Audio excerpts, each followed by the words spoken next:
झालं. त्यांचा अजून मला आला नाही मेसेज. आले मी समोर.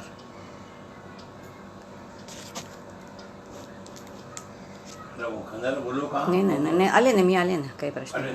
हो आले ना. त्यांच्यापैकी कोणी आलेला नाही अजून. त्यांचा मेसेज यायला पाहिजे ना. माझा आवाज येतोय? माझा आवाज येतो का? जय जय रघुवीर समर्थ. सदाशिव समारंभां शंकराचार्य मध्यमां अस्मदाचार्यपर्यन्तां वंदे गुरुपरंपरां. मन्नाथ श्री जगन्नाथ मद्गुरो श्री जगद्गुरु मदात्मा सर्वभूतात्मा तस्मै श्री गुरवे नमः. श्रुतिस्मृतिपुराणानाम् आलयं करुणालयं नमामि भगवत्पादं शङ्करं लोकशङ्करं. शङ्करं शङ्कराचार्यं केशवं बादरायणं सूत्रभाष्यकृतौ वन्दे भगवन्तौ पुनः पुनः. शुकासारिखे पूर्णवैराग्य जाचे वशिष्ठा परिज्ञानयोगेश्वराचे कवी वाल्मिका सारिखा मान्य ऐसा. नमस्कार माझा सद्गुरु रामदासा. कृपा कटाक्षाची किरणे मोहसमुद्राचे आटणे घडे जय त्या श्रीकृष्णे वंदू तयाते. भगवान गोपाल कृष्ण महाराज की जय. प्रभु रामचंद्र महाराज की जय. प्रभू रामचंद्रांच्या चरणी वंदन करते. हनुमंताला वंदन करते. समर्थांना वंदन करते. सद्गुरूंना वंदन करते. या संत समागमचे सर्व असणारे शास्त्रीजी त्यांच्या चरणी वंदन करते. सर्व या ठिकाणी बोलणारे जे वक्ते, प्रवचनकार, कीर्तनकार, वैदिक कर्म करणारे सगळ्यांच्या चरणी वंदन करते. सर्व श्रोत्यांना सप्रेम अभिवादन करते. आणि आपलं आजचं जे चिंतन आहे ते चिंतन आपण आता सुरू करू.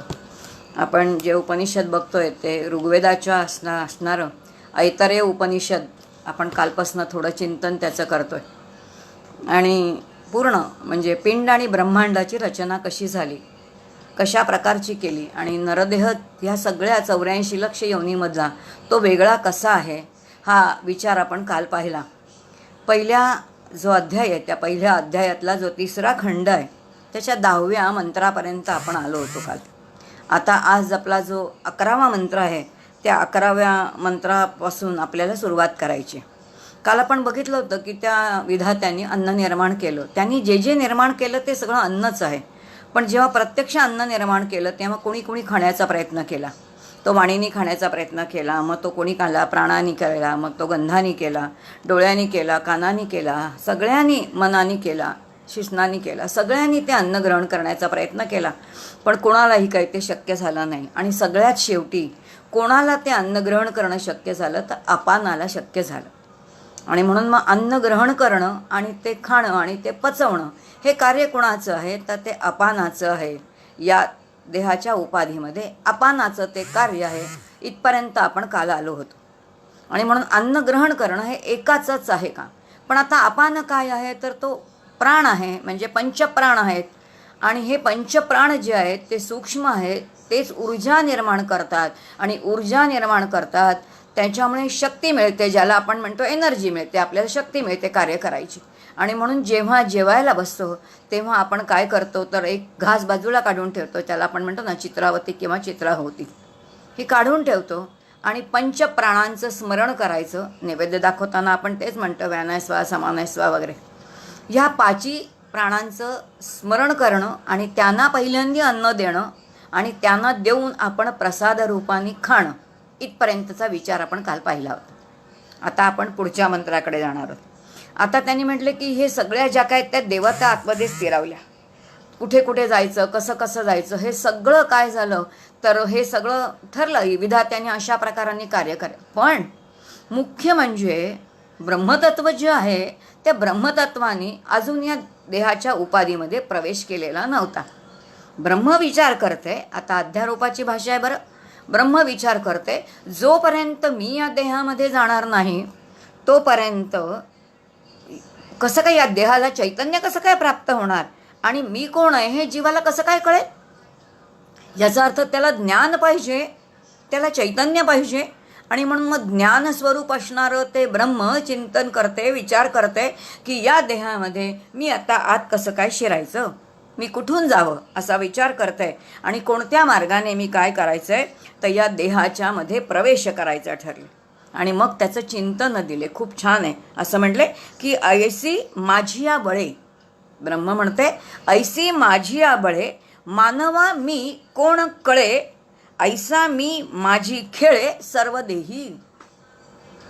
आता जोपर्यंत या संपूर्ण देहामध्ये मी खेळत नाही, याचाच अर्थ संपूर्ण ही देहाची उपाधी ही ज्ञानस्वरूप होतच नाही, तोपर्यंत या संपूर्ण देहामध्ये ते ब्रह्म म्हणते मीच खेळतोय हे मानवाला कसं काय कळेल, हे जीवाला कसं काय कळेल? त्याला कळलं पाहिजे ना की कोण आहे. त्याला असं वाटते शरीर म्हणजे मी आहे, पण शरीर म्हणजे ते नाही आहे ना, शरीरही वेगळं आहे. आणि आता ब्रह्म म्हणते की त्या जीवाला हे कळलं पाहिजे आणि म्हणून मी आता कुठून प्रवेश करणार आहे तर ह्या देहाच्या उपाधीमध्ये मी प्रवेश करायचं असं त्यांनी ठरवले. आणि पुढे असं म्हटलंय हेची कळावे मानवा. नरदेह कशासाठी मिळाला आहे, त्याचं स्वरूप काय आहे, तो ज्ञानस्वरूप आहे, हे कळण्यासाठी मिळालेलं आहे. आणि म्हणून हेची कळावे मानवा, मानवाला हे कळलं पाहिजे की तो कोण आहे, तो शरीर आहे का शरीरी आहे हे त्याला पहिल्यांदी कळलं पाहिजे. म्हणून तरी मला आतमध्ये शिरलं पाहिजे असा ब्रह्म विचार करते. हेची कळावे मानवा, तये ध्यास तयाची घ्यावा. आणि जेव्हा माणसाला कळेल की त्याचं खरं स्वरूप काय आहे, तेव्हा हा जीव जे स्वतःचं मूळ बिंब म्हणजे स्वरूप आहे ना, त्या स्वरूपाचा ध्यास घेईल. आणि जेव्हा ते स्वरूपाचा ध्यास घेईल तेव्हा ते मुक्त होईल. आणि म्हणून त्यांनी तो ध्यास घ्यावा. याच्यासाठी ब्रह्म पुढे असं म्हणते माझा जयाचे सांगावं वेदरूपे. जणू काही ब्रह्म बोलतंय की मी सांगावा देतोय, मी निरोप देतोय. कशाच्या माध्यमातून निरोप देतोय? वेदांमधल्या ऋचांच्या माध्यमातून निरोप देतोय. वेदांमधल्या ऋचाच्या माध्यमातून जणू काही मी या जीवाला बोध देतोय. मी या प्रत्येक जीवाला शिकवतोय की बाबा या उपाधीमध्ये आता कोण शिरणार आहे, मी जाणार आहे. आणि मग त्याचा तू ध्यास घे. आणि त्याचा तू ध्यास घेतलास ना की मग काय होईल तर तू मुक्त होशील. अजून विचार करतोय बरं का, ते अजून आतमध्ये शिरलेलं नाही आहे, पण कोणत्या मार्गाने मी आत शिरायचं आहे याचं चिंतन ब्रह्मतत्वाचं चालू आहे. आणि मग आता तिथे म्हटलेले पुढे काय की जो पुढचा श्लोक आहे त्याच्यामध्ये आता देहात जाण्यासाठी आता ठरलं या परब्रह्माने आत शिरायचं, कुठून कसं शिरायचं. मग त्यांनी 2 मार्ग निवडले असं आपल्याला हे उपनिषद सांगते. आता ब्रह्म जे प्रत्यक्ष आहे, जे ज्ञानस्वरूप आहे, जे चैतन्य स्वरूप आहे, त्यांनी असं ठरवलं की आता आपण काय करायचं तर या देहामध्ये शिरायचं. म्हणून त्यांनी काय केलं तर जी आपली टाळू आहे ती टाळूचे 2 भाग केले, टाळू विलग केली आणि त्याच्यातून ते ब्रह्म कुठे शिरलं तर ते शरीराच्या मध्ये म्हणजे या देहाच्या उपाधीमध्ये शिरलं. आता ब्रह्म केवळ ज्ञानस्वरूप आहे, सच्चिदानंद स्वरूप आहे, पण त्याच्यामध्ये करण्याचं सामर्थ्य नाही आहे. मग नुसतं ब्रह्म येऊन काही उपयोग आहे, काहीच उपयोग नाही. मग त्याला शक्ती पाहिजे. मग शक्ती कुठून मिळणार आहे तर ती प्राणांपासून मिळणार आहे. आता एक उपनिषद आठवा, जेव्हा प्रश्नोपनिषद आपण ऐकलं होतं, प्राणशक्ती कुठून मिळते, त्या प्राणापासून मिळते. मग आता याच ब्रह्माची अभिन्न असणारी जी शक्ती आहे ती शक्तीचं कोणाच्या माध्यमातून आपल्या देहामध्ये शिरली तर ती प्राणाच्या माध्यमातून शिरली.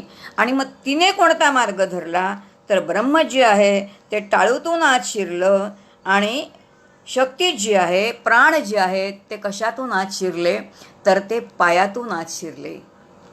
आता लक्षात येईल की ब्रह्मस्वरूप जे ज्ञानस्वरूप आहे ते मस्तकातून म्हणजे टाळूतून आत गेलं आणि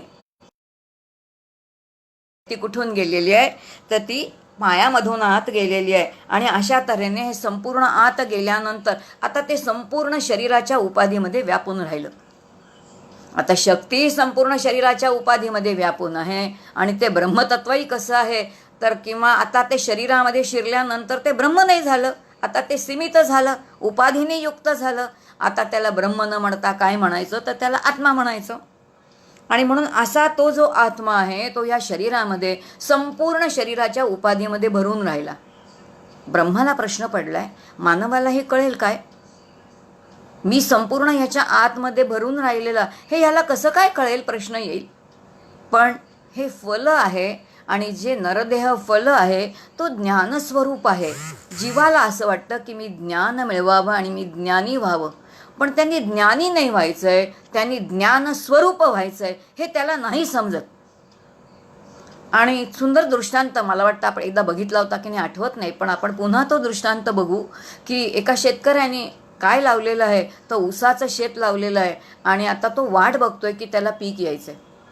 5 महिने झाले, 6 महिने झाले, जवळजवळ 10 महिने होऊन गेले, वर्ष झालं आणि अजून काही पीक आलं नाही. म्हणून तो शेतकरी एका वृद्ध शेतकऱ्याला विचारायला गेला की मी शेतामध्ये ऊस लावलाय आणि काही फळच माझ्याकडे आलं नाही, तेव्हा मी काय करू? तेव्हा तो ज्येष्ठ शेतकरी होता तो हसायला लागला. तो म्हणे, अरे वेड्या, तू जे पेरलेलं आहेस ना ते काय आहे? तर ते फळच आहे. अरे शेंड्यापासून बुडख्यापर्यंत ते फळच फळ आहे, कारण तू कुठेही त्याची चव घेतलीस ना तरी ते मधुरच आहे. आता फळाची वाट कधी बघतोयस? ते काढलंस तर अख्खं फळच आहे. तसं नरदेह हा ज्या ठिकाणी त्या आत्म्याने संपूर्ण उपाधी व्यापून ते राहिलेलं आहे तेव्हा ते कसं आहे? तर ते फलच आहे, पण ते जीवाला नाही कळत. आणि असं ते ज्ञानस्वरूप असं असणारं काय आहे? तर ते त्याचं स्वरूप आहे. पण ते स्वतःच वेद असं म्हणत आहेत की वेदांचा मी जणू काही सांगावा दिलाय आणि त्याच्या आधाराने या जीवाला पुन्हा त्याचं ज्ञान होईल. आणि म्हणून वेदांचा जो वेदांताचा विचार आहे, श्रुतीचा विचार आहे, तो आपण थोडा आत्ता करतोय की ह्या माध्यमातून आपण पुन्हा त्या तत्वापर्यंत जाणार. मग आता हे जे ब्रह्मतत्व आहे ते टाळूमधून आत शिरलं. मग आता ते टाळूमधून शिरल्यानंतर प्राण जे आहेत ते पायामधून शिरले. आणि मग आता ह्या टाळूला त्यांनी म्हटलं अजून एक नाव दिले बरं का या उपनिषदामध्ये. ज्याला आपण टाळू म्हणतो त्याला त्यांनी विरुती असं नाव दिले. विरुती असं नाव आहे. आणि दुसरं नाव त्यांनी दिलं नांदन. म्हणजे ह्या टाळूला अजून 2 नावं या उपनिषदामध्ये दिलेत, एक विरुती आणि एक नांदन.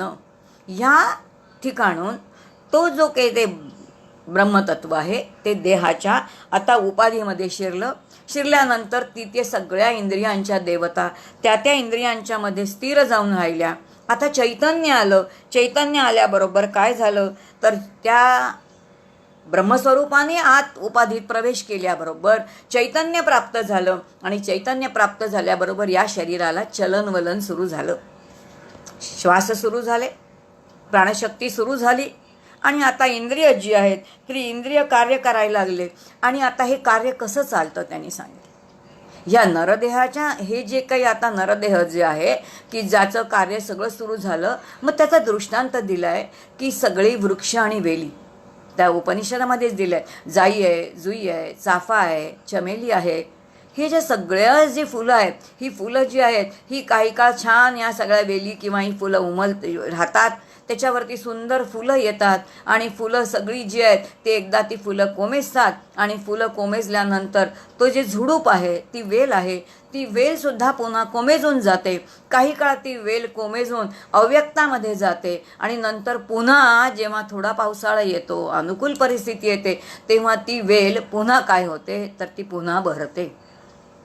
म्हणून ती वेल पुन्हा बहरणं, त्याला फुलं पुन्हा येणं, पुन्हा त्याचं कोमेजणं, हे जसं वृक्षांचं चक्र चालू आहे अगदी त्याचप्रमाणे याही नरदेहाचं जे आहे की ही देहाची उपाधी मिळाली, त्याच्यामध्ये त्या तत्वाने शिरणं, काही काळ त्यांनी राहणं आणि मग त्यानंतर यांनी पुन्हा कुठं जाणं? तर यांनी पुन्हा अव्यक्तामध्ये जाणं, काही काळ अव्यक्तामध्ये राहणं, पुन्हा व्यक्त होणं. हे सगळं जे काही आहे तर हे नरदेहाचं सुद्धा अगदी अशाच प्रकाराने कार्य चालतं असं सांगितलं. आणि आता हे चैतन्य जेव्हा या उपाधीच्या आतमध्ये शिरलं तेव्हा त्यांनी म्हटलं की आता ह्या चैतन्यामुळे, या परब्रह्मामुळे पहिल्यांदी काय घडलं असेल? तर जेव्हा ब्रह्म या देहाच्या, मानव देहाच्या उपाधीमध्ये शिरलं तेव्हा पहिल्यांदी त्यांनी काय केलं? ते शांत म्हणजे मर्यादित झालं. आणि मर्यादित झाल्याबरोबर पहिल्यांदी त्यांनी जीवत्व स्वीकारलं. आता ब्रह्मत्व म्हणजे त्याचं व्यापकत्व जे आहे ते व्यापकत्व गेलं आणि त्यांनी काय स्वीकारलं? जीवत्व स्वीकारलं. याचा अर्थ मी जीव आहे, मी शांत आहे, मी मर्यादित आहे, हे जे काही आहे हे त्यांनी स्वीकारलं. आणि आता तो स्वतःला शांत शांत शांतच म्हणून घ्यायला लागला. आणि शांत म्हटल्यानंतर आता त्याला 3 अवस्था झाल्या. मग ती जागृती, स्वप्न आणि सुषुप्ती या अवस्था तर रोजच आहेत. मग त्याला बाल्यावस्था आहे, त्याला तारुण्यावस्था आहे, त्याला वृद्धावस्था आहे, याही सगळ्या त्याला त्या ठिकाणी आल्या. आणि अशा तऱ्हेने या उपाधीमध्ये ते तत्व कार्यरत झालं. आणि मग आता त्याला ज्ञान व्हायला लागलं. आणि जसं जसं त्याला ज्ञान व्हायला लागलं, असा जीव जो आहे तो अविद्येने युक्त असा या भूतांकडे बघतो. तिथे एक सिद्धांत सांगितलाय बरं का. जेव्हा हे तत्व देहाच्या उपाधीमध्ये शिरलेलं आहे, तेव्हा त्या तत्वाने जीवत्व स्वीकारलं. आणि जेव्हा जीवत्व स्वीकारलं तेव्हा तो अविद्येने या भूतांकडे कसा बघतो? तर त्या अविद्येने बघतो. त्याला त्या तत्वांचं खरं दर्शन घडत नाही. तत्व म्हणून कळली तर काय आहे? तत्व म्हणून तत्व जेव्हा कळली तेव्हा आपला प्रवास ज्ञानाकडे म्हणजे ज्ञानाभिमुख मुक्तीकडे आपण जाऊ ना. पण तसं कळत नाही. म्हणजे भूतांकडे तो बघतो, पण हे अविद्येने बघतो. त्या भूताचं समग्र स्वरूप त्याला कळत नाही. आणि कळत नाही याचा अर्थ ती भूत आपल्यामध्ये आहेत हेही कळत नाही, ती बाहेर आहेत हेही कळत नाही. हे सगळं कसं आहे? तर तो फक्त काय करतो? अविद्येने त्यांच्याकडे बघतो. ज्या वेळेला ज्ञानाचा परिपूर्णपणाने आपल्याला आवाका येत नाही, तेव्हा एखादी भक्तीची प्रक्रिया समजून घ्यायला हरकत नाही. तशी एक छोटीशी प्रक्रिया समजून घेऊ. बघा, आम्ही सगळी एक गोष्ट ऐकली. आम्ही कृष्णाच्या अनेक लीला ऐकल्या आणि त्या कृष्णाच्या अनेक लीलेमध्ये एक लीला आपण ऐकलेली आहे. आणि ती लीला म्हणजे काय? की हा जेव्हा छोटा होता तेव्हा त्यांनी काय केलेलं आहे? तर त्यांनी एकदा माती खाल्लेली आहे. आपण भूतांचं चिंतन करतोय बरं का. जीव अविद्येने भूतांकडे पाहतो. आता आम्ही सगळे जीव आहोत आणि म्हणून आम्ही काय विचार केला की त्या कृष्णाने माती खाल्ली. त्या यशोदेने सुद्धा जीवत्व स्वीकारलेलं आहे, म्हणून तिलाही असं वाटतंय की आपल्या या पोरांनी माती खाल्ली आणि म्हणून ती त्याला काय करते? शिक्षा देते. पण ह्यांनी माती खाल्लेली नाही आहे हे कोणाला माहिती आहे? हे फक्त त्या कृष्णाला माहिती आहे. आणि त्याच्याबरोबर असणारं जे तत्व, जे शाश्वत तत्व आहे, अनंत तत्व आहे, ते शेष अनंत तत्व असणारं जे काही त्याचा भाऊ म्हणून आलेलं आहे त्याला माहिती आहे. आणि म्हणून जे 2 ज्ञानस्वरूप आहेत त्यांना त्याची जाणीव आहे की काय आहे? की त्यांनी माती खाल्ली म्हणजे काय? तुम्हाला आम्हाला अज्ञानाने वाटते, कारण आम्ही माती हे भूत म्हणून बघतोय. आणि त्यांनी काय बघितलंय? ते भूताचं स्वरूप जाणलंय. आणि त्याची माती खाणं याचाच अर्थ स्थूल देहाविषयीची अनासक्ती येणं. मग आता ह्या भूतांना अशा प्रकारे बघणं की केवळ भूत म्हणून न बघता मला आकाश तत्व आहे, आकाश तत्व माझ्या हातात आहे. मग आकाश तत्व म्हणजे काय आहे? आकाशाचे जर काम, क्रोध, मद, मोह, मत्सर हे जर सगळे विकार असतील तर आकाश जसं सगळीकडे व्यापून आहे तसे हे सगळे विकार माझ्या शरीराच्या उपाधीमध्ये व्यापून आहेत. म्हणून माझी तळपायाची आग मस्तकाला जाते. संबंध शरीर माझं तापलं जातं जेव्हा संताप येतो तेव्हा. मग आकाश तत्व म्हणजे काय आहे? ते विकार आहेत.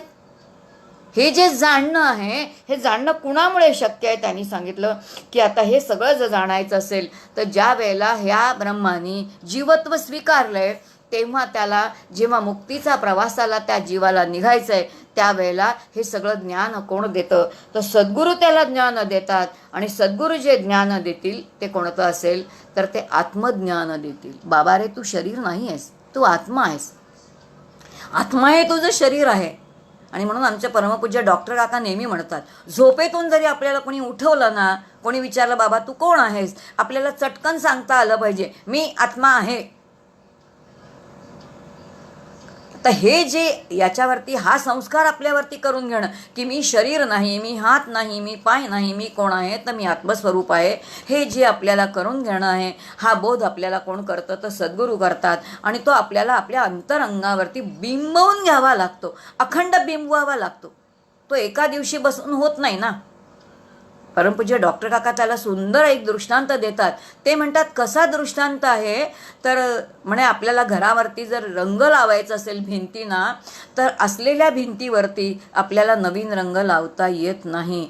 पहिला जुना रंग सगळा खरडून काढावा लागतो आणि तो खरडून काढल्याशिवाय नवीन रंग त्या भिंतीवरती लागत नाही. मग आता जुना रंग खरडून काढणं म्हणजे काय, तर अंतःकरणावरती असणारी वासनांची जी पुटं आहेत ती सगळी हळूहळू काढून टाकणं. आणि ती काढून टाकल्यानंतर नवीन जो रंग आहे, याचा अर्थ मी शरीर नाही, मी हात नाही, मी पाय नाही, मी स्थूल देह नाही, मी सूक्ष्म देह नाही, तर मी कोण आहे, तर मी आत्मस्वरूप आहे. हे जे जाणणं आहे, हे जाणण्यासाठी जे तत्व या देहाच्या उपाधीमध्ये शिरलेलं आहे ते जाणावं अशी त्याची इच्छा आहे. कारण वेदांची तीच इच्छा आहे, ते न वयम भगवंतास्याम. आणि यासाठी हे जे आत शिरलेलं आहे, त्यासाठी सद्गुरू काय करतात, तर ते सद्गुरू आपल्याला बोध करतात. आणि त्या बोधाच्या चिंतनाने आता आपलं काय काम आहे, मग आता तो बोध आपण श्रवण करायचा. श्रवण केल्यानंतर त्याचं चिंतन करायचं, चिंतनाने त्याचं निदिध्यासन करायचं, आणि मग निदिध्यासनाने आपण पुढचा प्रवास जो आहे तो करायचा. इथपर्यंतचा जो आहे तर ते पहिल्या अध्यायाचा 3रा खंड जो आहे तो संपला. आता आपण दुसऱ्या अध्यायामध्ये प्रविष्ट होत आहे. ऐतरेय उपनिषदाचा जो 2रा अध्याय आहे, त्या 2ऱ्या अध्यायाचा थोडक्यात त्याच्यामध्ये काय सांगितलं आहे ते आपण आधी बघूया. आणि मग त्यानंतर प्रत्यक्ष जे मंत्रांमध्ये जे काही सांगितलेलं आहे तो आपण थोडं चिंतन करूया. की जीवाच्या ज्या 3 अवस्था आहेत, त्या 3 अवस्थांचं वर्णन या ठिकाणी आहे. आणि त्याचबरोबर जन्म सांगितलेत. ते जन्म किती आहेत, तर 3 जन्म सांगितलेत बरं का. की प्रत्येक जे आहेत तर आपले 3 जन्म आहेत. आता जेव्हा आपण क्रियाकर्म करतो ना, तेव्हाही 3 जन्मांचाच करतो. म्हणजे जर कोणी आपल्याकडे गेलेला असेल तर तो त्याचे आधीचा आणि त्याचा आधीचा असं जे आपण म्हणजे जो समजा ज्याचा आहे त्याचा, मग त्याचा पिता, आणि मग त्याचे पिता म्हणजे ज्याला आपण आजोबा म्हणतो, पणजोबा, असं हे एक एक जे 3 आहेत. अशा तऱ्हेने त्यांनी म्हटले की 3 जन्म म्हणजे एक पिता आहे, त्या पित्याची जी काही इच्छा आहे, त्याचं काय आहे, त्याला काय व्हायचं आहे, तर त्यांनी एका पुत्राला जन्म दिलेला आहे. आणि त्या पुत्राला जन्म दिल्यानंतर त्याच्या सगळ्या इच्छा, त्याच्या पूर्ण शरीरापासून तो निर्माण झालेला पुत्र आहे. यथावकाश हा पिता काय करतो, तर आपला देह सोडतो आणि मग तो काय होतो, तर याच पुत्राच्या उदरी पुन्हा पुत्र म्हणून येतो. म्हणून पहिल्यांदी पिता आहे, मग पुत्र आहे, आणि मग तो पुन्हा त्याचा पुत्र म्हणून येतो. आणि अशा तऱ्हेने हे जे जन्म आहेत, हे असे जन्म जे ते चालूच राहतात. आणि असा हा त्यांचा अभेद जो आहे की ही संपूर्ण, मग त्यांचा पुत्र, त्यांचा पुत्र, त्यांचा पुत्र, हा जो संसार आहे, ही जी वंशवेल आहे, ही वंशवेल अशी अखंड चालू आहे. आणि ती अत्यंत वर्षानुवर्ष ती वंश परंपरेने चालू आहे. मग त्याचा अत्यंत अभेद आणि तर्कसंगत विचार आपल्याला या उपनिषदामध्ये या ठिकाणी पाहायला मिळतो. आणि असा हा जो जीवाला देह प्राप्त होतो, त्याचं सक्रम चिकित्सा या ठिकाणी केलेली, चिकित्साच केलेली की हा जीव कसा निर्माण होतो. मग त्याच्यामध्ये सगळं विज्ञानच सांगितलेलं आहे. त्याचं बरंचसं विज्ञान आपल्याला माहिती आहे, पण तरीसुद्धा ती सचिकित्सा आपल्याला तो विषय त्यांनी समजावून सांगितलेला आहे. आणि अशी ही वंशाची जी संपूर्ण अखंड साखळी आहे, ती साखळी अखंड चालू राहते. कुठपर्यंत, जोपर्यंत त्यांनी म्हटलंय जीव स्वतः मी अविकारी आहे, मी आत्मस्वरूप आहे हे ओळखत नाही, तोपर्यंत त्याची ही वंश परंपरा अखंड चालू राहते, चालूच राहणार आहे ती. मग त्याचा पुत्र हे चालू राहणार. पण ज्या वेळेला मुक्तीचा विचार येतो, त्यावेळेला शास्त्र म्हणतं की मग ही जी वंश परंपरा आहे आता ती खुंटली जाते. संतांची जरा सगळी चरित्र बघा, लक्षात येईल की त्यांचा वंश परंपरा तिथे खुंटलेली आहे, पुढे ती वंश परंपरा चालू नाही. याचा अर्थ वंश परंपरा खुंटणं हा मुक्तीच्या दिशेचा एक प्रवास आहे. कळत न कळत आपल्याला हे उपनिषद सांगून जातं. आणि असं ज्या वेळेला जीव स्वतःला मी अविकारी आहे, याचा अर्थ मला कोणताही विकार नाही, विकार नाही याचा अर्थ कामक्रोधादी स्थूल विकार नाहीत, तर अस्ति जायते वर्धते विपरिणमते क्षीयते म्रियते, हे जे काही 6 विकार आहेत, ह्या 6 विकारांच्या शिवाय मी आहे आणि अविकारी असं आत्मस्वरूप हे माझं स्वरूप आहे असं जेव्हा जीव जाणतो त्यावेळेला त्याचा जन्म मृत्यूचा फेरा जो आहे तो फेरा थांबतो. आत्मपद प्राप्तीने हे चक्र जे आहे हे दुष्ट चक्र थांबतं आणि आत्मपद प्राप्तीचं एकमेव साधन कोणतं आहे तर ते आत्मज्ञान हेच आहे. आत्मज्ञानाला पर्याय नाही. दुसऱ्या कोणत्याही ज्ञानाने काय होणार नाही, आपण मुक्त होणार नाही किंवा जन्ममृत्यूचा फेरा थांबणार नाही असं आपल्याला हे उपनिषद सांगतं. आणि हा काय आहे तर हा दुसऱ्या खंडाचा थोडा आढावा आपण घेतला. आता प्रत्यक्ष त्यामध्ये काय सांगितलं, छोटा आहे खंड, काही खूप मोठा आहे अशातला भाग नाही आहे, पण तरीसुद्धा आपण त्याच्यामध्ये बघूया की काय प्रकाराने तो विषय मांडलेला आहे. आता त्यांनी या ठिकाणी गर्भाची निर्मिती कशी होते ते सांगितले, पूर्ण शास्त्राचा आधार घेतला. दुसरा खंड वाचल्यानंतर मी कालही म्हटलं की ह्याच्यामध्ये पूर्ण विज्ञान सांगितलेलं आहे. समर्थ एका ठिकाणी आपल्याला विचारतात, जर पुत्र पाहिजे असेल, एखाद्या संतांच्या आशीर्वादाने जर पुत्र पाहिजे असता तर म्हणे त्या स्त्रीला विवाह करण्याची गरजच नाही. आशीर्वादाने पुत्र मिळणार आहे का? तो नाही मिळणार आहे. याचा अर्थ जिथे नवनिर्मिती आहे, जिथे पुत्रासारखी आहे, तर तिथे निदान कमीत कमी स्त्री आणि पुरुष या दोघांची आवश्यकता आहे. मग आता याच्यामध्ये काय आहे, हे 2 देह तर निर्माण केलेले आहेत. प्रत्यक्ष गर्भनिर्मितीची प्रक्रिया कशी होते या ठिकाणी सांगितलेलं आहे की आता ते तेज जे आहे तर ते पुरुषाचं तेज आहे ते कसं आहे तर ते वीर्य आहे. कशातून निर्माण झालेलं आहे तर ते अन्नातून निर्माण झालेलं आहे. मग त्या अन्नातून काय काय प्रक्रिया त्याच्यावरती घडतात, खूप अत्यंत शास्त्रशुद्ध विचार आहे. आणि तो शास्त्रशुद्ध विचार भागवतांनी तर तो अतिशय सुंदरच केला आहे. त्याने असं म्हटलं की दिवसभर 24 तासामध्ये जे आपण अन्न खातो ते सगळं खाल्लेलं अन्न पचवण्यासाठी, म्हणजे 24 तासात दिवसभरात खाल्लेलं अन्न पचवण्यासाठी त्याचा रस निर्माण व्हावा लागतो. तर रस निर्माण होण्याची प्रक्रिया 7 दिवस आहे. त्यानंतर त्याच रसावरती प्रक्रिया होण्याच्या आणखीन 7 दिवस पुढे, म्हणजे मग त्यातून 7 दिवसांनी रक्त आहे. मग त्या रक्तावरती आणखीन काही प्रक्रिया होत्यात, पुढे आणखीन 7 दिवस आहेत आणि मग त्यातून जे काही तेज किंवा वीर्य जे आहे ते निर्माण झालेलं आहे. याचा अर्थ एक कण जेव्हा निर्माण होण्यासाठी 21 दिवस अन्नावरती विविध प्रकारच्या प्रक्रिया या शरीरामध्ये घडत असतात. हे सगळं विज्ञान जे आहे ना, हे तेज जे आहे, हे वीर्य कसं निर्माण होतं हे सगळा विषय तिथे दिला. मग स्त्रीच्या शरीरामध्ये जे रजशक्ती आहे, मग गंमत अशी आहे की त्यांनी असं म्हटलं की शरीर कसं बनवलंय त्या विद्यार्थ्यांनी. आपल्या शरीराचं थोडं जर आपण त्रयस्थपणे तटस्थपणे विचार केला तर डॉक्टर काकांनी तिथे खूप सुंदर एक विचार मांडला आहे. आणि काका म्हणतात की आपल्या शरीराचा आपण जेव्हा तटस्थपणाने विचार करतो तेव्हा लक्षात येतं की इथे एकही आपलं शरीर फॉरेन बॉडी एक्सेप्ट करत नाही. बाहेरून येणारा जो एखादा विचार येतो ना तो कोणीही एक्सेप्ट नाही करत ना. आपण तो बाहेर साधा एक धुळीचा कण जरी डोळ्यात गेला तरी तो बाहेर पडेपर्यंत आपल्याला चैन पडत नाही. एखादा बारीक केसाचा तुकडा जरी अन्नातून घशामध्ये गेला तर तो बाहेर जाईपर्यंत आपल्याला चैन पडत नाही. तो पहिल्यांदा शरीराच्या बाहेर फेकून टाकला जातो.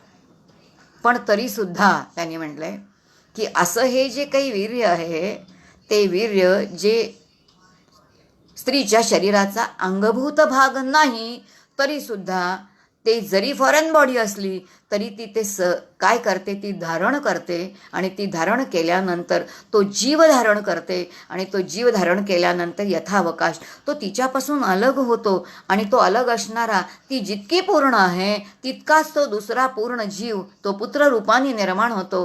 तेव्हा ना तिच्या शरीरातलं काही कमी झालं आहे, ना त्या बालकामध्ये काही कमी आहे, ना त्या पित्यामध्ये काही कमी आहे. कारण प्रत्येक ठिकाणी ओम पूर्णमद, प्रत्येक तत्व पूर्णच आहे. पिताही पूर्ण आहे, माताही पूर्ण आहे आणि बोरलेलं जे झालेलं पुत्र आहे तोही पूर्ण आहे. आणि अशा तऱ्हेने हे संपूर्ण नरदेह एक नवीन गर्भाची निर्मिती कशी होते. आणि म्हणून मग तेज आणि ती शक्ती ह्यांचं हे जे चक्र आहे हे चक्र सतत चालू राहतं. आणि मग ते चक्र पुन्हा कशा तऱ्हेने चालू राहतं तर तो मग पित्याचा पुत्र, मग त्या पुत्राला पुन्हा आणखीन एक पुत्र होतो, तो पिता म्हणूनच येतो. आणि मग तो जो पुत्र आहे तो पुन्हा विवाह करतो, मग त्याच्या उदरी आणखीन एखादा पुत्र येतो, तो त्याचा पिता. आणि अशा तऱ्हेने हे जे संसार चक्र, वंश चक्र जे आहे ते अखंड काय आहे तर ते चालू राहतं. आता हे जे चालू राहतं त्या संदर्भात फार सुंदर ओवी वापरले काकाने. ते असं म्हणतात, आत्मज्ञानाची आसे, आत्मज्ञानाची आसे जरी कळावा लागी घिवसे, तरी या देहाची या पासे सुटणे आधी.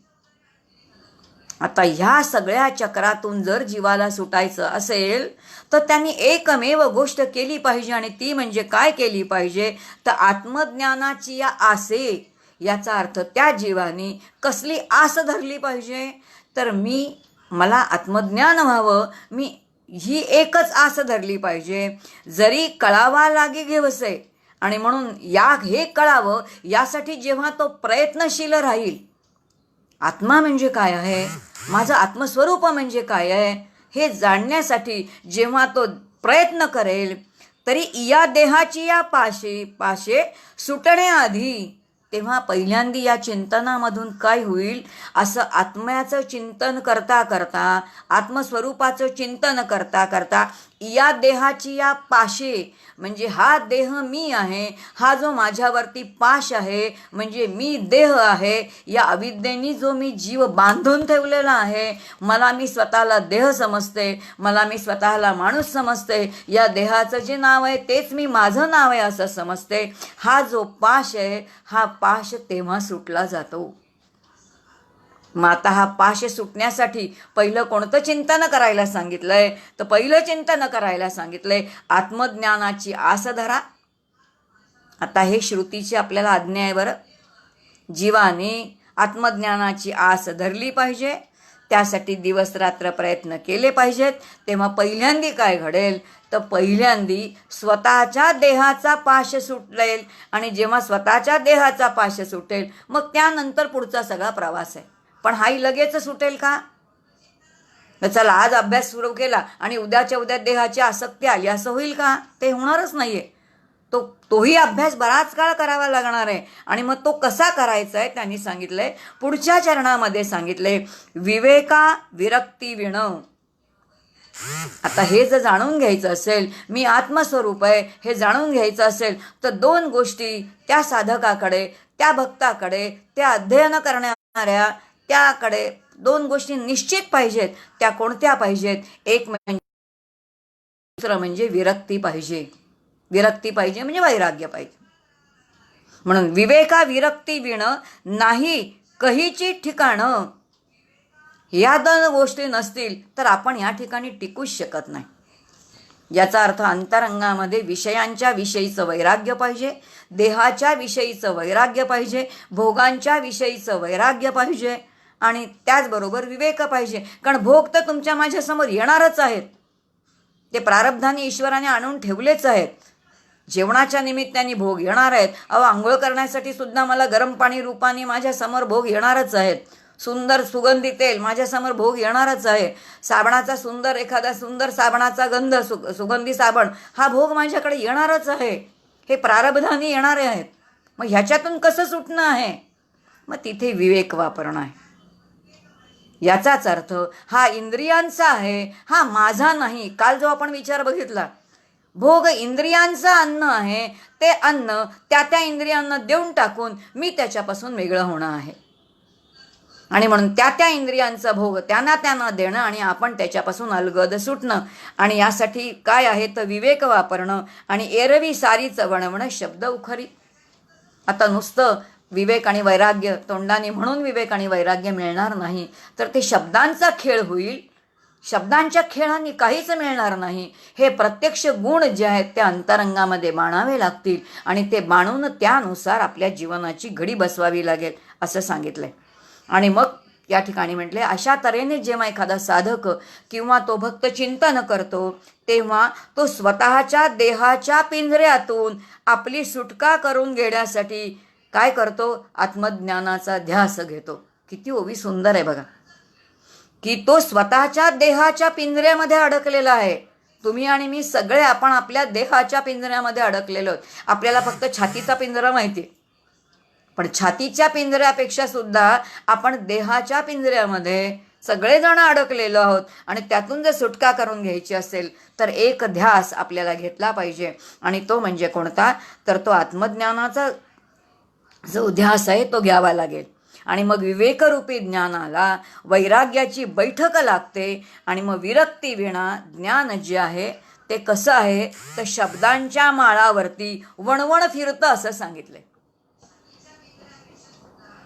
जर विवेक नसेल तर हे जे शब्द आहेत तर जसं उन्हाळा आहे आणि उन्हाळ्यावरती भूमी तापलेली आहे, सगळीकडे रखरखाट आहे आणि त्या रखरखाटावरती जर आपण चाललो तर आपल्याला जितका त्रास होतो तसं खरंच अंतरंगामध्ये वैराग्य नसेल, विवेक नसेल आणि नुसते जर आपण शब्द बोलत राहिलो तर ती अवस्था कशी आहे तर त्या ज्ञानाच्या मध्ये म्हणजे ज्ञानाच्या रखरखाटामध्ये वणवण फिरल्यासारखं आहे. प्रत्यक्ष साधकाच्या किंवा भक्ताच्या हातामध्ये काहीच पडणार नाही.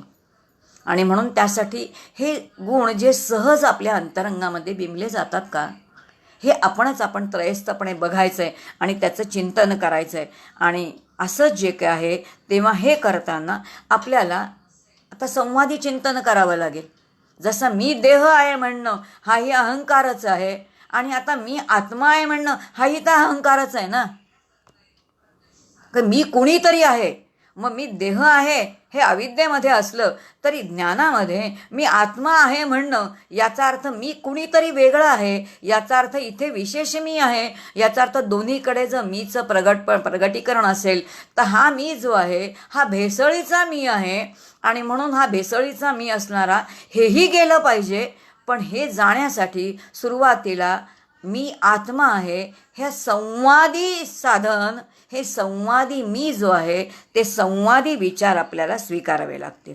मग हा संवादी संस्कार अंतःकरणावरती करून घेणे म्हणजे काय तर साधन आहे. आता हा संवादी विचार म्हणून तो संवादी विचार आपल्याला करावा लागेल.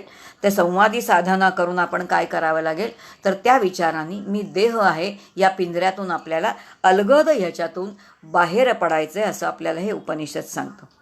मग आता याच्यासाठी सद्गुरू काय सांगतात की काही करा पण हे जे ध्येय आहे ना हे ध्येय सतत तुमच्या नजरेसमोर ठेवा, सतत ध्येय नजरेसमोर ठेवा.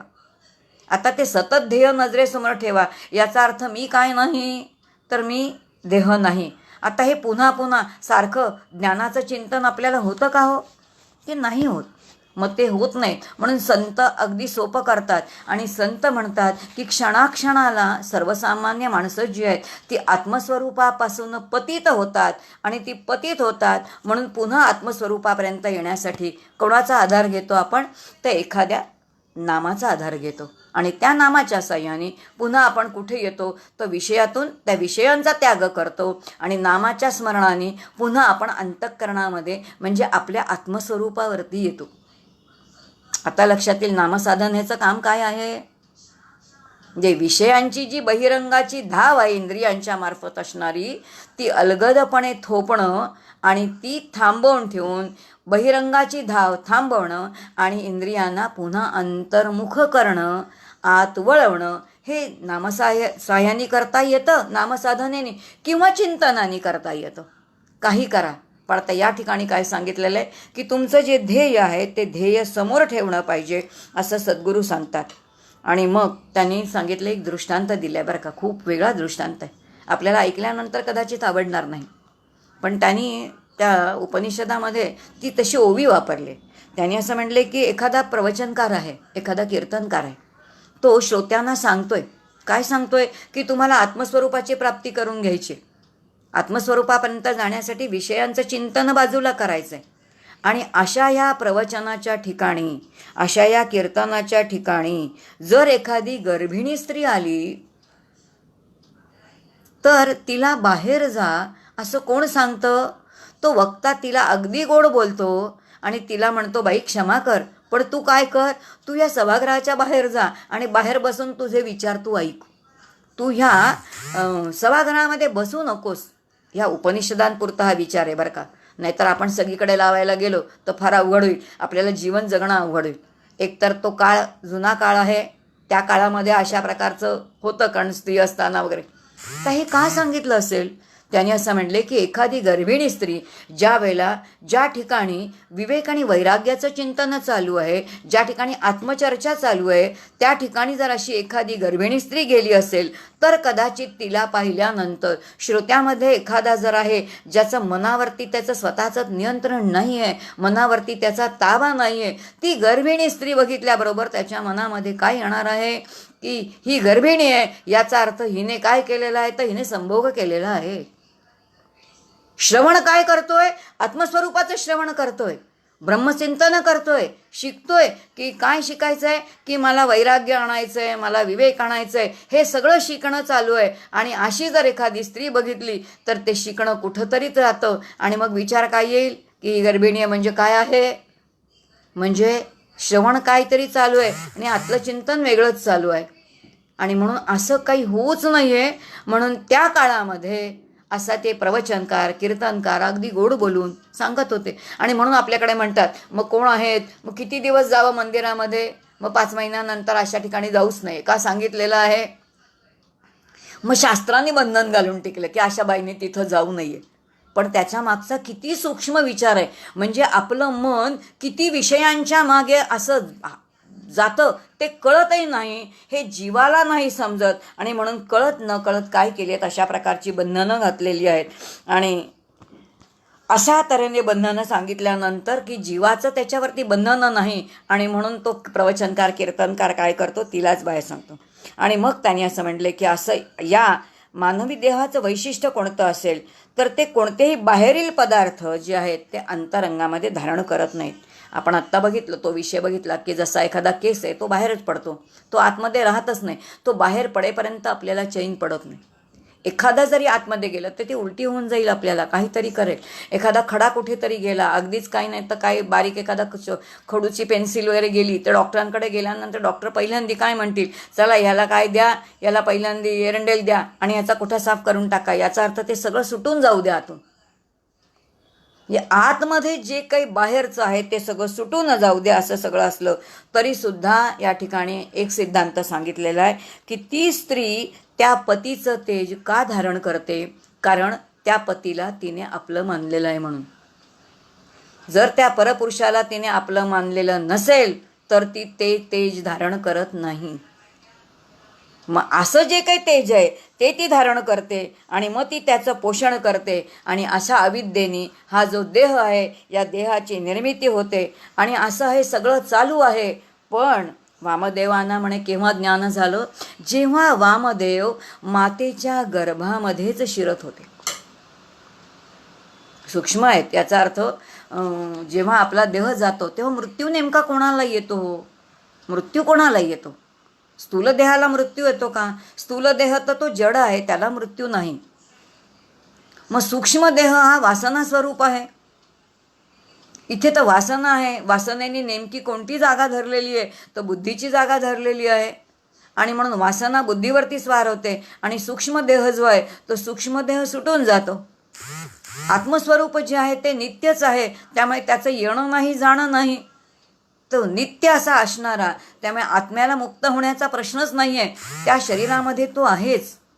खूप छान शास्त्राने दृष्टांत दिलाय. एखादा कोणी जरी एखादं शव आपल्या समोर असलं तर घरातले लोक सहज भाषा बोलतात, अहो मगाशी होते आणि आत्ता ते नाहीत. शरीर समोर दिसतंय पण मग ते नाहीत. मग ह्याच्यामध्ये कोण नाही? शरीर आहे, मग त्यातलं नेमकं कोण गेलेलं आहे? तर त्यातलं काय गेलेलं असेल तर ते चैतन्य गेलेलं आहे. आणि मग काय, सामान्य आत्मा तिथे आहे. विशेष आत्मा जो आहे ना, विशेष आत्मा याचाच अर्थ जी उपाधी, ज्या उपाधीने, याचा अर्थ अग्नितत्व, अग्नितत्वाची असणारी बुद्धी जी अत्यंत आत्म्याच्या जवळ आहे, जी त्या आत्म्याचा प्रकाश धारण करते आणि तो धारण केलेला प्रकाश संपूर्ण शरीराच्या उपाधीमध्ये परावर्तित करते. आणि हा ज्ञानस्वरूप असणारा हा पसरलेला प्रकाश प्रतिबिंब रूप तो जीव जो आहे, तो जीव आता तो मूळ स्वरूपामध्ये गेला. कारण बुद्धी जी आहे, अग्नितत्व मंद झालं आणि बुद्धी आता त्या आत्म्याचा प्रकाश घेण्यासाठी असमर्थ झाली. जेव्हा ती असमर्थ झाली तेव्हा अग्नितत्व आहे, अग्नितत्वच कार्य करत नाही, बुद्धी आता आत्म्याचा प्रकाश घेत नाही. आणि म्हणून तिथे अग्नितत्व जेव्हा कार्य करत नाही तेव्हा शरीर पहिल्यांदी गार पडतं. शरीर गार पडलं की डॉक्टर म्हणतात आता हे गेले, मग प्राणशक्ती निघून जाईल. पण पहिल्यांदी काय गेलं, मग बाकी सगळी तत्व तिथे असायची तिथे तशीच आहेत, ना ती येत आणि ना ती जात. मग स्थूल देह जो आहे मग तो भस्मीभूत होऊन जातो. आत्मा नित्यमुक्त आहे. मग जन्म मरणाचा फेरा कुणाला आहे, तर तो वासना देहाला आहे, लिंग देहाला आहे. आणि हा लिंग देह जो आहे तो वासनामुक्त केल्यानंतर तो जीवनमुक्तीच्या प्रवासाकडे जातो. ज्ञानाच्या साह्याने त्याचा हा जो जन्म मरणाचा फेरा आहे तो चुकतो असं सांगितलं आहे. आणि अशा या वामदेवांना हे जेव्हा मातेच्या गर्भामध्ये शिरत होते त्याच वेळेला त्यांना कळलं, काय कळलं, की आजपर्यंत शेकडो देहांच्या अनिवार्य तादात्म्यामध्ये मी अडकलेलो होतो. वामदेवांसारखा श्रेष्ठ ऋषीमुनी म्हणत आहेत बरं का. ते काय म्हणतात बघा, की आजपर्यंत शेकडो देहामध्ये, याचा अर्थ त्यांना त्यांचे शेकडो देह स्मरत आहेत. वामदेव जेव्हा मातेच्या गर्भामध्ये अत्यंत सूक्ष्म लिंगदेहामध्ये आहेत, आता तो गर्भधारण करणार आहे, त्यावेळेला ज्ञानस्वरूप असणारा तिथे त्यांना ते समजलेलं आहे की आजपर्यंत शेकडो देहांच्या अनिवार्य तादात्म्याने, अनिवार्य याचा अर्थ इतकं तादात्म्य आहे त्या शरीराशी. आणि शरीराचं तादात्म्य का आहे, कारण भोगांचं, विषयांचं तादात्म्य. मला विषय मिळाल्याशिवाय बरंच वाटत नाही, विषय मिळाल्यानंतरच सुख मिळालं असं वाटतं. आणि सुखी होण्यासाठी नाना विषय, हे पाहिजे ते पाहिजे, हे पाहिजे ते, हे हवं नको पण संपतच नाही. अनिवार्यपणे जीव काय करत बघतो, या पंच विषयांच्या दाराचा तो काय होतो, तर दास होतो. आणि म्हणून पंच विषयांचा दास झालेला तो काय आहे, तर तो अखंड फिरत राहतो म्हणून. आणि त्या क्षणी वामदेवांना ते स्मरलेलं आहे की अनिवार्य तादात्म्यामध्ये मी अडकलो होतो. पण ज्या क्षणी त्यांना ते ज्ञान झालं, ज्या क्षणी कळलं की आता नाही, मला कोण, मी कोण आहे, तर मी आत्मा आहे, आता मला पुन्हा हे जन्ममरण ते पुन्हा. कारण सगळ्यात जास्तीत जास्त दुःख कुठे आहे म्हणे, आपल्याला असं वाटतं जीवनामध्ये सगळ्यात जास्त दुःख कुठे. शास्त्रांनी सांगितले सगळ्यात जास्त दुःख जीवाला कुठे असेल, तर ते मातेच्या गर्भामध्येच आहे. समर्थ म्हणतात, निरोधे पचे कोंडिले गर्भवासी, अधोमुख रे दुःख त्या बालकासी. कल्पना करा तो जीव कुठे आहे, आतमध्ये तो किती उकडलेला आहे, काय भयंकर आहे. आजूबाजूला अविष्ठ आहे, मूत्र आहे, सगळं घाण आहे, नाकातोंडामध्ये सगळं काय काय त्याच्या सगळं जात आहे. अत्यंतिक दुःखाची स्थिती कोणती असेल, तर ती त्या मातेच्या गर्भातली आहे. आणि म्हणून सगळ्या संतांनी त्या स्थितीचं वर्णन केले की निदान ते वाचून तरी निदान आपल्याला वैराग्य यावं म्हणून. आणि असे ते वामदेव म्हणतात की जेव्हा मी मातेच्या गर्भामध्ये शिरलो त्याच वेळेला मला अनिवार्य माझे ते सगळे जन्म आठवले. आणि आता मात्र मी त्या क्षणी मला ज्या ज्ञान झालं त्यावेळेला मी सुटलो. आणि कसा सुटलो, त्या क्षणी मी गरुडासारखी झेप घेतली आणि मी बाहेर पडलो.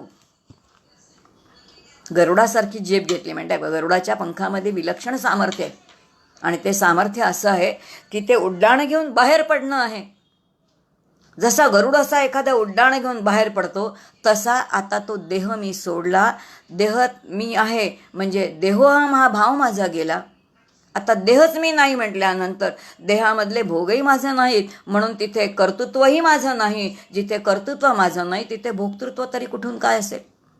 म्हणून कर्तृत्व निघून गेलं, भोक्तृत्व निघून गेलं. देहाचा संग, त्या संघाचीच आसक्ती आली आहे. त्यामुळे ना देहाचा संघ आहे, ना बुद्धीचा संघ आहे, ना परिस्थितीचा संघ आहे, ना शिक्षणाचा संघ आहे, ना धनाचा संघ आहे, ना नातेवाईकांचा संघ आहे.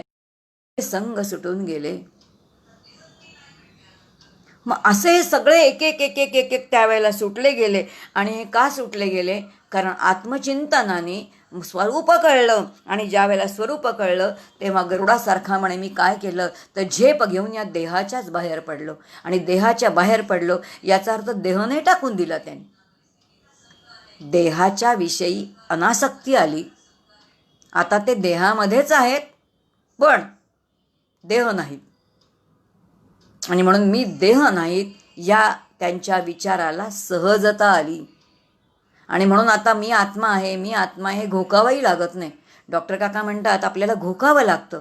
कसं घोकावं लागतं म्हणे, की एखादा माणूस आहे तो प्रवास करणार आहे आणि प्रवास करणाऱ्या तिकिटाच्या ज्याचं तिकीट आहे त्याला एखाद दिवशी म्हणे जायला जमलं. डॉक्टर काका खूप सुंदर उदाहरण द्यायचे.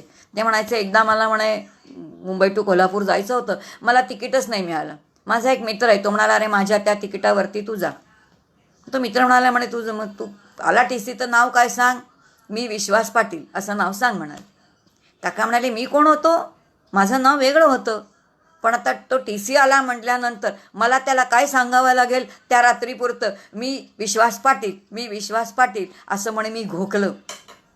ते मला का घोकावं लागलं, कारण ते मी नव्हतो म्हणून मला घोकावं लागलं. याचा अर्थ हे जे घोकणं आहे हे जर सुटायचं असेल तर काहीतरी आलंबन आहे, आणि म्हणून असत्य व्यावृत्ती सत म्हणो येई श्रुती. जेव्हा शुद्ध वेदांताचा अध्ययन करायला जातो तेव्हा हे सगळे विचार हळूहळू आपल्याला ऋषीमुनींच्या किंवा त्या जी आपली संपूर्ण श्रुती माऊली आहे ती श्रुती माऊली सगळ्या या गोष्टी आपल्याला समजावून सांगते. आणि मग या ठिकाणी सांगितलंय की असा तो जीव जो आहे तो जीव काय करतो, ते जे घोकावं लागतं, सोहम सोहम, मी आत्मा आहे, मी आत्मा आहे, मी आत्मा आहे, हे सुद्धा काय आहे, हा अहंकार आहे. वरदानंद भारतींचे खूप महत्त्वाचं वाक्य. ते असं म्हणतात, सगळ्यात अहंकार कोणता मोठा असेल तर मी ब्रह्म आहे हा सगळ्यात अहंकार मोठा आहे, किंवा मी आत्मा आहे हा सगळ्यात काय आहे तर मोठा अहंकार आहे. म्हणजे ब्रह्मज्ञानासारखं ज्ञान नाही, पण मी ब्रह्म आहे यासारखा अहंकार पण नाही. आणि म्हणून याला सहजता यावी लागते, आणि साधनेमध्ये सहजता नाही, कारण साधनेमध्ये कृत्रिमता आहे. आणि म्हणून ते घोकावं लागतं, चिंतन करावं लागतं. जोपर्यंत चिंतन करावं लागतं, घोकावं लागतं, तोपर्यंत ते आपण नाही. आणि जेव्हा सहजता त्याला येईल तेव्हा ते घोकावंही लागणार नाही, बोलावंही लागणार नाही, त्या सगळ्या अवस्थेला सहजता येऊन जाईल. आणि म्हणून उत्तम हा सहज अवस्था, ही जी सहज अवस्था आहे ती सहज अवस्था कधीतरी साधकाला आली पाहिजे, या ठिकाणी सांगितलं आहे. आणि मग ह्याच ठिकाणी विचिंतन करताना सांगितलंय की हे जे काही मी आत्मा आहे, मी आत्मा आहे, घोकण्याची गरज नाही, कारण हेही काय आहे तर एक प्रकारचा तोही अहंकार आहे. आणि म्हणून तोही गेल्यानंतर सहज भावामध्ये स्थित होणं. मग त्याच्यासाठी काय करणं, नाना जन्मांतरी राहता. आता ह्या इथपर्यंतच्या स्थितीला येण्यासाठी काय साधना सांगितले, नाना जन्मांतरी राहता शुद्ध कर्मी उपाश्रिता. याचा अर्थ मला शुद्ध कर्म केली पाहिजेत. शुद्ध कर्मांना पर्यायच नाही. शुद्ध कर्म याचा अर्थ शास्त्रशुद्ध कर्म, वेदांनी सांगितले तशी विहित कर्म करणं. आणि शुद्ध कर्म म्हणजे तो करता मी नाही, केलेलं कर्म जे आहे ते ईश्वराच्या इच्छेने केलेलं कर्म आहे आणि ईश्वराला समर्पित केलेलं आहे. म्हणून करताही मी नाही, ज्याला समर्पित केलं आहे तोही ईश्वर आहे, आणि मधलं कर्म जे आहे तेही त्याला समर्पित आहे. तिन्ही ठिकाणी ईश्वर आहे. आणि अशा तऱ्हेने जीवानी स्वतःचं जीवत्व जे आहे ते कर्मातून पूर्णपणाने विचारांनी काढून टाकलेलं आहे. एकच विचार आहे, मला ईश्वराची प्राप्ती, मला आत्मस्वरूपाची प्राप्ती, यासाठी माझं प्रत्येक कर्म ईश्वराला समर्पित करणं, यालाच केवळ शुद्ध कर्म म्हटलेलं आहे. शुद्ध कर्म एवढंच, दुसरं शुद्ध कर्मच नाही. शुद्ध तत्व परमात्मा आहे, शुद्ध तत्व ब्रह्म आहे, शुद्ध तत्वच आत्मस्वरूप आहे. आणि त्याच्या प्राप्तीसाठी जे कर्म मला करायचं आहे ते कर्म करणारा मी नाही, निमित्त मात्र भवसव्यसाची. बस. याचा अर्थ त्या विधात्यांनी हे माध्यम स्वीकारलेलं आहे, आणि ते स्वीकारलेलं आहे म्हणून माझ्याकडून ते कर्म घडणार आहे, अन्यथा ते घडणारच नाही. अशा भूमिकेवरती जेव्हा आपण येऊ तेव्हा नाना जन्मांतरी राहता शुद्ध कर्मी उपाश्रिता. आता कोणाचा आश्रय घेतलाय तर शुद्ध कर्माचा आश्रय घेतलाय. शुद्ध कर्माच्या आश्रयाचा परिणाम म्हणून चित्त शुद्ध होतं. चित्त शुद्ध झालं की वाणी शुद्ध होते. वाणी शुद्ध झाली की शुद्ध तत्वाचं नाम वाणीमध्ये स्थिरावतं. नामाच्या साह्याने जर कर्म केली तर कर्म शुद्ध होऊन जातात, कर्माचा लेप लागत नाही. आणि मग पुढे सांगितलंय, अहम ब्रह्मास्मी अहम ब्रह्म अभ्यासिता प्राप्तीद्वारी. मग यानंतर उपासना केल्याचा परिणाम म्हणून काय आहे तर चित्तातला जो काही विक्षेप आहे, म्हणजे चित्ताचं जे काही चांचल्य आहे ते चित्ताचं चांचल्य निघून जातं. चित्त एकाग्र होतं. आणि चित्त एकाग्र कशाने होतं तर वेदविहित निष्काम उपासनेने होतं. उपासनेला शेवटच्या टप्प्यापर्यंत आपल्याला पर्यायच नाही. समर्थ म्हणतात, उपासनेचा मोठा आश्रयो उपासनेविण निराश्रयो, उदंड केले तरी जयो प्राप्त नाही. म्हणून मग ही उपासना आपल्याला करावी लागेल. आणि म्हणून या ठिकाणी उपाश्रिता शब्द वापरलाय. शुद्ध कर्माचीच उपासना, हेच फल करणं, हेच पहिल्यांदा उपासना करणं आहे. आणि मग कर्माचीच माझी उपासना आहे. कारण ईश्वर जो आहे तो विराट आहे. विराट म्हणजे या विश्वरूपात आहे. मग विश्वरूपाशी माझी प्रत्येक क्रिया ही माझी उपासनाच असली पाहिजे ना. मग त्याच्याशी विचारांनी केलेली वैचारिक ही उपासना आहे. आणि मग त्यानंतर अहम ब्रह्म अभ्यासिता, यानंतर अहम ब्रह्म मी आत्मस्वरूप आहे याचं चिंतन आहे. आणि मग काय आहे तर त्या तत्वाच्या चिंतनाच्या साह्याने काय आहे तर ब्रह्मचिंतन आहे, आत्मचिंतन आहे. कारण जे निर्गुण निराकार आहे त्याचं चिंतन करता येत नाही, किंवा ब्रह्म अनुपास्यच म्हटलंय म्हणून त्याची उपासना करता येत नाही. मग ती उपासना कशी आहे? शास्त्रांनी एकच दृष्टांत दिलाय, कीटकभृंग न्याय दिलाय तिथे. भुंगा काय करतो तर जेव्हा भुंगा एखादी आळी आहे ती त्या आळीला तो काय करतो तो जन्म देतो. त्यावेळेला तो भुंगा काय करतो तर त्या आळीला आपल्या मुखापाशी असणारा जो मिशीसारखा एक पदार्थ आहे त्यांनी तो टोचतो, आणि टोचल्यामुळे त्या आळीला वेदना होते. फुलपाखराच्या बाबतीत तोच उदाहरण, दृष्टांत तोच आहे. फुलपाखरू आपल्या आळीला काय करते तर मुखापाशी असणारा जो टोकदार भाग आहे त्यांनी टोचते, आणि त्यामुळे वेदना होते. आणि म्हणून ती आळी जी आहे ना ती अखंड चिंतन करते, मला वेदना कोणी दिले, अशा अशा आकारांनी मला वेदना दिली, त्या भुंग्यांनी मला वेदना दिले, त्या फुलपाखरांनी मला वेदना दिली, त्या भुंग्यांनी मला वेदना दिले, त्या फुलपाखरांनी. ते रूप आठवते आणि वेदना आठवते, वेदना आठवते, रूप आठवते, वेदना आठवते, रूप होते. परिणामी काय होतं, एक दिवस ते रूप आठवता आठवता आळीचंपणच निघून जातं, आणि ती आळी स्वतःच काय होते, भुंगा तरी होते, नाहीतर ती स्वतः फुलपाखरू होते. चिंतनाने अगदी याचप्रमाणे आत्मचिंतनाने जीव जो आहे तो आत्मस्वरूपच होऊन जातो, आणि मी आत्मस्वरूपच झालोय हे सांगायला तो शिल्लकच नाही राहिलेला. पण यासाठी मात्र त्याला अतोनात कोणाचे आशीर्वाद लागतात, तर त्याला सद्गुरूंची कृपा लागते. त्याशिवाय ते चिंतनही घडत नाही, आणि त्याशिवाय ते समजतही नाही. आणि म्हणून पुढे सांगितले की अनेक जन्मांमध्ये निष्काम कर्म, निष्काम उपासना आणि अहम ब्रह्मास्मीचं अध्ययन, अभ्यास अशा या काठावरती जेव्हा येतो, अशा या काठावरती जेव्हा मृत्यू येतो, काय सांगितलंय बघा, शेवटचा सिद्धांत अतिशय महत्त्वाचा आहे. किती जन्मांचा अभ्यास आहे, किती जन्मांमध्ये शुद्ध कर्म केलेलं आहे, किती जन्मांमध्ये शुद्ध उपासना केलेली आहे, किती जन्मांमध्ये शुद्ध अहम ब्रह्मास्मित चिंतन केलेलं आहे. आणि अशा या काठावरती ज्या वेळेला मृत्यू येतो त्यावेळेला पुढच्या जन्मामध्ये हा जीव जो येईल, म्हणजे तो अजून सूक्ष्मच आहे, अजून मुक्त नाही झाला, पण पुढील जन्मामध्ये मात्र तो काय होतो तर आता तो केलेली सगळी उपासना तेव्हा कामी येते, आणि त्यावेळेला तो त्याच्यातून पूर्णपणे सुटतो. मग एखादा जन्म आहे त्याला नाही असं नाही आहे.